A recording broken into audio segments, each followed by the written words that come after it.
Hi everybody, welcome to another pregnancy update. I'm 34 weeks and 1 day pregnant today. You're probably thinking, didn't I just put out a pregnancy update? I did. That one is actually from last week. I had some real technical problems getting it to export properly. There was no audio and I had to completely recut it. And it's been the Easter holidays and then Leo's not been well for the past couple of days, so I just have not had a chance to really get it out there, but I finally managed it last night and it went out today. So if you're a little bit confused about why there's two pregnancy updates so close together, that's why. We had another scan this morning. So everything went well. Baby is growing really well. He is head down like I thought he was, but there wasn't actually any discussion of his position at the moment. I think he's switching between sort of so left occiput anterior and also direct sort of OP, so back to back. But I think that he does tend to favour being sort of somewhere between the two. The amniotic fluid is a little on the generous side, but it's not abnormal, so that's good. It's still within a normal range. They're not concerned about this. They could see that the baby was making lots of vigorous movements, and certainly he did make his presence known. We got a much better look at his face, his profile. The ultrasound picture didn't come out especially well. His nose looks a little bit funny because it didn't pick up all of it, but I've seen it. I've seen a much better profile of him, and it's almost like a carbon copy of Leo, just the same way he was. And they also gave us a little bit of that like fancy 4D ultrasound where you get to see like a 3D version of the baby, and we could see his face, and he's just gorgeous. He's just got that same adorable little nose that Leo has and the cupid's bow of the mouth. He had his hand up by his face, and he just looks lovely. His stomach was full, which means that he's swallowing, which is great because that means that everything's working as it should. But they discovered that we have not been seen properly while this pregnancy has been progressing, and I did think it was a bit strange that we weren't attending any clinics, so just routine consultant appointments. So they had to sort of make up for a bit of lost time when they discovered this, and they've booked me in to see the anaesthesia team tomorrow at 2 o'clock. And this is mostly to do with me and my condition.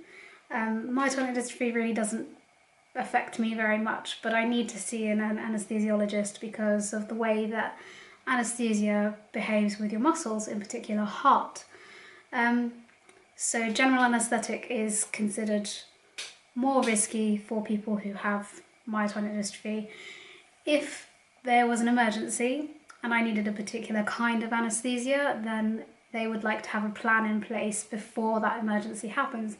So it's just protocol really. It's just to have something there just in case. And then pretty soon after that we will need to start attending this clinic. The consultant did want to know what my preferences were with regards to delivery, and I told him that I was hoping for a normal vaginal delivery. However, when I said this, it wasn't that he was opposed to it, but I just, you know when you get like micro expressions, micro tells on people's faces. He also rubbed his face after that and sighed, which was not the most encouraging thing to observe, actually.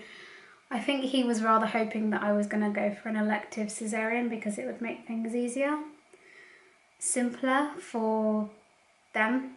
I am prepared to stick by my choice of a VBAC. He did say that the baby's head is measuring larger than average, and I have a smaller than average pelvis.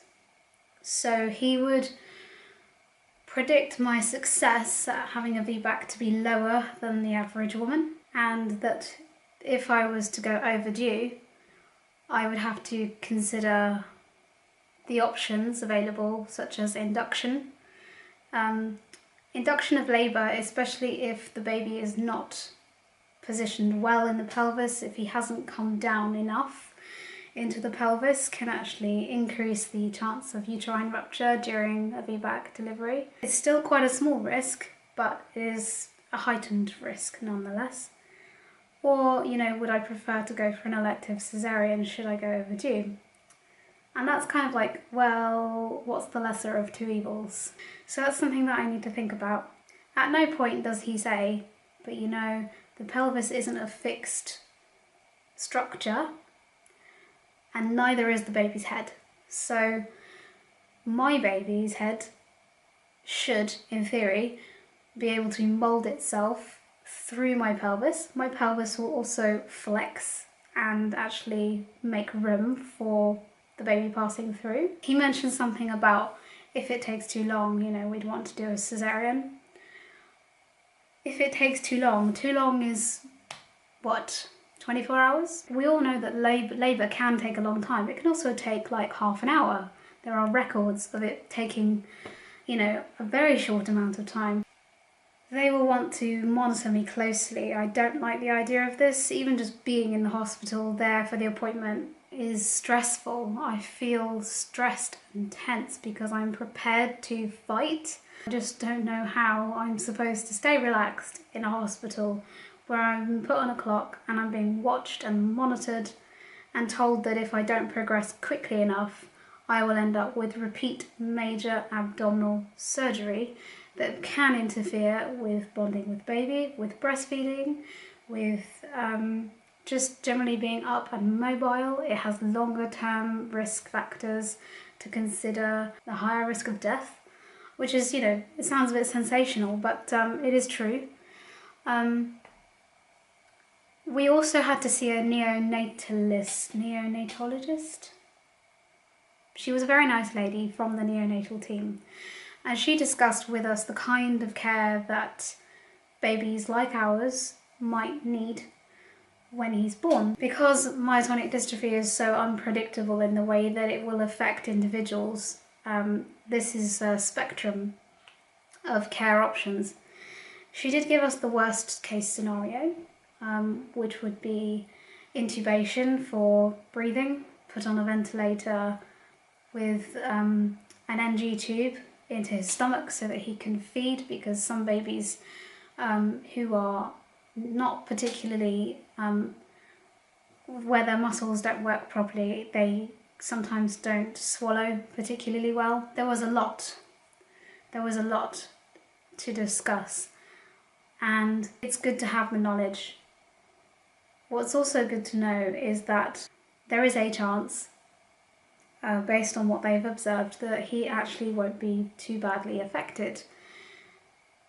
They will assess him very quickly when he's born, within the sort of first 30 seconds to a minute, and they will decide whether he needs some respiratory support of some kind.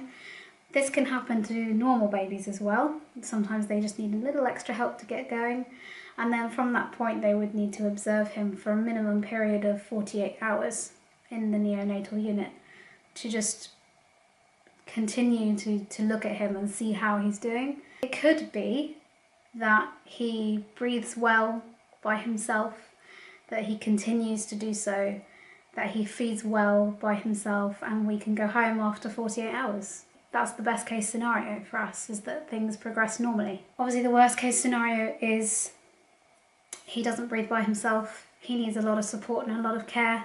Perhaps he may never support himself in that way, and then we would have to think about redirecting care and end-of-life care. And this may happen within the first 28 days of his life. Heavy stuff to be considering. Honestly, that doesn't worry me as much as delivery does. I know that ultrasounds are notorious for being inaccurate when it comes to third trimester and fetal weight in particular. Here is the document that they printed out for me with all his measurements from today, and as you can see just there, that's the head measurement. So you can see it's very high. Fetal weight is estimated to be 4 pounds and 14 ounces, so nearly 5 pounds. However, we all know that they can be inaccurate at this point. What I want to know is how accurate are the measurements. They don't want to see us again for an ultrasound. Baby's growing well enough that they don't feel like they need to see us again for that, which is good. I am trying hard not to let this get me down. I'm trying hard not to let this information dissuade me from what I know to be true, that our bodies are amazing and that I should give mine ample chance to try again. I just feel slightly annoyed that the seed of doubt is planted in my head. But medical professionals are risk assessors. My battery's just about to go, so I need to do the belly shot and then wrap this video up. It was mentioned that I have a big bump. I don't think I'm big.